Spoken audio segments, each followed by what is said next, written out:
Marital concerns continue to bedevil me. Thomas Emily and the Snowplow, it never did have my respect. It doesn't have my respect. It's never going to have my respect. For all intents and purposes, I still hate this one quite a lot, because it's just bickering. It's just bickering bastards bickering.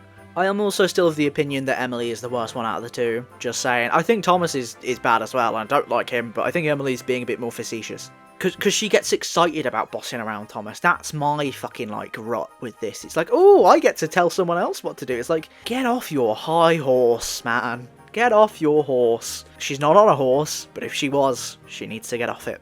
And even then, right, when she is trying to, like, tell Thomas and boss him about and be like, do this, put on the snowplow, she doesn't mention that Sir Topham Hatt was the one that originally requested this to happen, which would have been the thing that would have made Thomas do it. It's such a strange omission on her end, and it's such a strange part of the narrative that's just never addressed. It just goes and disappears into the ether, like, all logic flies out the window at that very moment.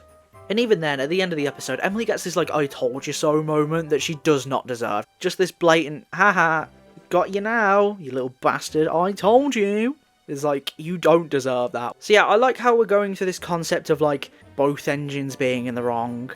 It's nice, and they do it better in other episodes, and it's something that could work. But yeah, it's not done properly, because one of the engines is far more unlikable and far more in the wrong than the other engine, who is still unlikable. So it just don't work for me. Thomas just wanted some peace at the end of the day, and he's just a bit of an arsehole. All that said, though, it's not at the bottom of the list. I'll tell you why. I think the direction of this episode is really good. I think it's directed very well. I think the scene of Thomas slowly getting stuck in the snowdrift, that's a rather engaging aspect of the plot. And I do just like some of, like, the littler things as well, just the little bits, like the music that plays as the snow begins to fall, that's fun. Sir Topham Hatt's little weather report sheet as he's talking to Thomas or Emily, or whichever one at the start of the episode. It's nice. There's some nice bits in there.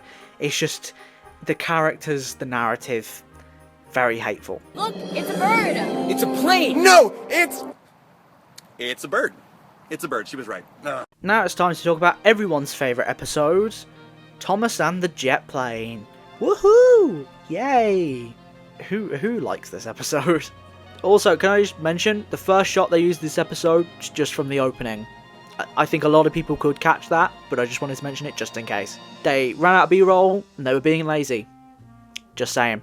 I think with Jeremy himself as character, it's kind of a waste. I think they should have made a plane character because they built the airport, and it would just be a waste if they didn't. They just make him into, like, Harold with marginally less personality, and as much as I don't like Harold, I'd take Harold over Jeremy any day.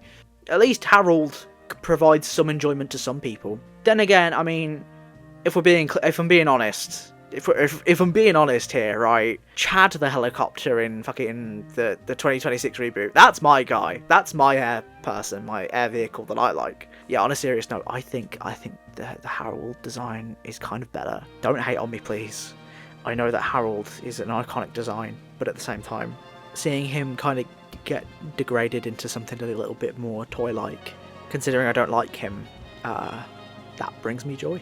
So, apologies. But yeah, anyway, on with the plot. The plot's basically just like Thomas and Jeremy meet, and then they don't like each other, and then they have to come together to help out the children. And it's like, oh, it's just the same thing that we always do. Yeah, Thomas seems a bit weird in this episode. He seems a bit half asleep, to be honest. Because he has one interaction with Jeremy that's like minorly disagreeable, and suddenly Thomas is like, I hate all planes! Every single one of them. Airy-fairy thing. And it's like, wow, come on, buddy. And then he has to be told that there's a storm on the way, even though it's very clearly storming around him. It just seems a bit slow, this episode, to be honest. I don't know what it is. Like, his idea to have the children have their picnic in Jeremy's hangar. It's a nice character moment. It's a good idea. But outside of that, I don't know.